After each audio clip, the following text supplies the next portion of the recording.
Baik, Assalamualaikum warahmatullahi wabarakatuh. Perkenalkan, terlebih dahulu saya Tiana Vitasari akan membahas tentang budaya Ukraina. Budaya Ukraina adalah zona kontak antara agama yang berbeda budaya dan komunitas etnis lainnya. Contohnya Yunani, Tatar, Armenia, Jerman, Perancis, dan Australia. Akan tetapi pada saat ini budaya Ukraina berada di bawah ancaman. Karena apa? Karena penghapusan dan perampasan yang diakui bangsa lainnya. Akan tetapi dari rintangan itu semua, seniman budaya Ukraina justru lebih gencar-gencarnya untuk memperkaya budayanya agar dilirik dunia, meskipun kita tahu bahwa Ukraina masih dalam kegelapan perang budaya. Selanjutnya, di negara Ukraina sama seperti Indonesia, di mana juga ada beberapa keyakinan, misalnya Ortodoks Timur, Katolik Timur, Protestan, dan Islam. Selanjutnya juga belajar dari negara Ukraina, kita dapat tahu untuk menunjukkan ketahanan, hak untuk bebas berbudaya sesuai agamanya, dan juga Ukraina adalah negara yang bisa memahami rakyatnya. Sekian penjelasan dari saya. Apabila ada salah kata, saya mohon maaf. Wassalamualaikum warahmatullahi wabarakatuh. Baik, di sini saya akan menjelaskan budaya yang ada di Singapura. Yang pertama, Singapura Night Festival. Festival ini merupakan festival jalanan dan selalu diselenggarakan setiap 2 akhir pekan untuk merayakan seni serta warisan dari budaya Singapura yang begitu kaya dan beragam. Banyak sekali kegiatan yang dapat dilakukan saat menghadiri festival ini, mulai dari menonton pagelaran musik, teater, pemutaran film, hingga lampu cahaya yang menerangi jalanan, hingga ke salah satu gedung di Singapura. Festival ini sangat cocok untuk kita yang suka berfoto-foto. Yang kedua, Hungry Ghost Festival. Festival ini merupakan dari tradisi Taoist dan Buddha, di mana penganut ritual memberi makanan serta menghormati orang yang telah meninggal, namun masih berkeliaran di bumi. Festival ini berlangsung selama 2 bulan lamanya dengan begitu banyak makanan yang sebagai persembahannya. Yang ketiga, Festival Pertengahan Musim Gugur. Festival ini merupakan pertanda sebagai akhir panen di musim gugur, sekaligus waktu untuk berdoa dan memanjatkan syukur kepada dewa. Festival ini diselenggarakan setiap hari ke-15 bulan 8 kalender Han Cina. Festival ini dimeriahkan dengan berbagai lentera dengan beragam bentuk di jalanan Singapura. Tidak lupa juga festival ini dimeriahkan oleh makanan kue bulan. Keempat, ritual Waisak. Hari Raya Waisak di Singapura dirayakan dengan melepaskan burung merpati dari kandang ke udara. Hal ini dikarenakan Hari Raya Waisak melambangkan hari baru serta perayaan akan adanya nilai yang ditinggalkan Sang Buddha bagi umatnya. Yang kelima, Festival Sungai Hong Bau. Festival ini merupakan perayaan untuk Tahun Baru Imlek di Singapura, dilaksanakan di NS Square Marina Bay. Kamu dapat melihat kemeriahan lentera yang unik, memiliki gambar dari tokoh atau legenda Tiongkok atau 12 hewan zodiak Cina.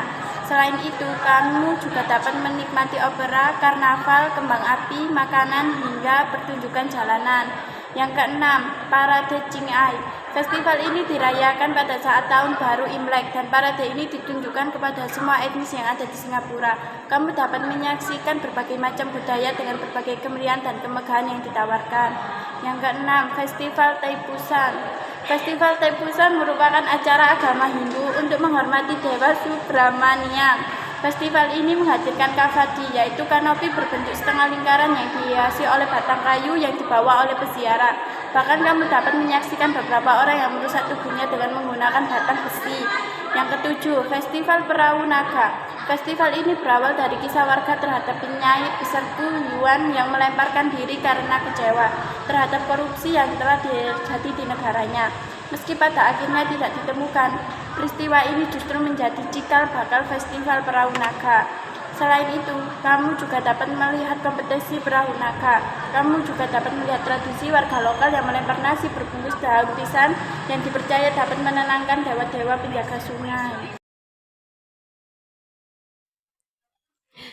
Baik, saya Sabila Vernika Silaya. Saya akan menjelaskan tentang budaya negara Albania. Dan sebelumnya, saya akan menjelaskan apa itu negara Albania.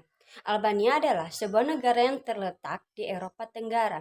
Negara ini berbatasan dengan Montenegro Utara, Kosovo di timur laut, Makedonia Utara di timur, dan Yunani di selatan. Laut Adriatik terletak di sebelah barat Albania, sedangkan Laut Ionia di barat daya. Dan sekarang saya akan menjelaskan tentang budaya Albania. Dalam budaya Albania sendiri, perempuan diperlakukan sebagai objek, sama seperti sistem patriarki pada umumnya.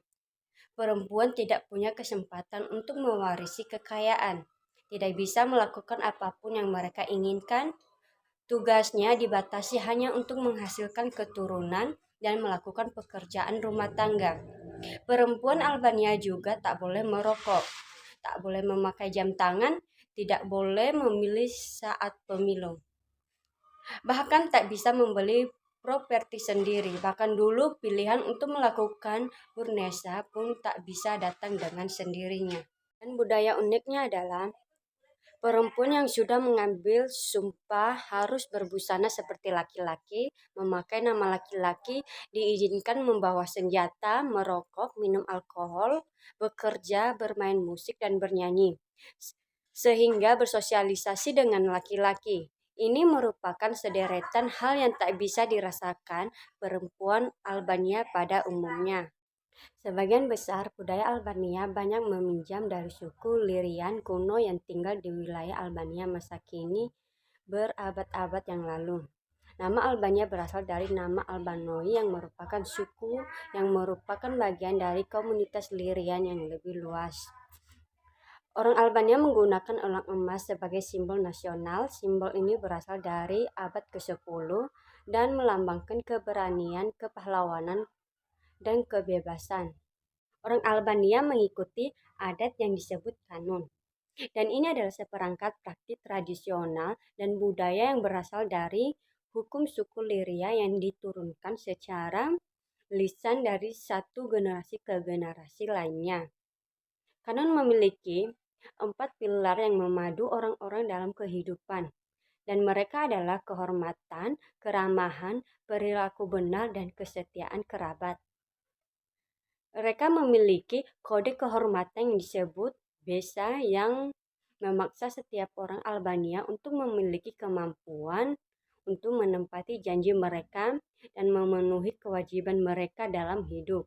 Dan itu adalah kode etik yang memastikan bahwa kesepakatan antara mereka atau antara dua anggota terhormat terlihat selesai.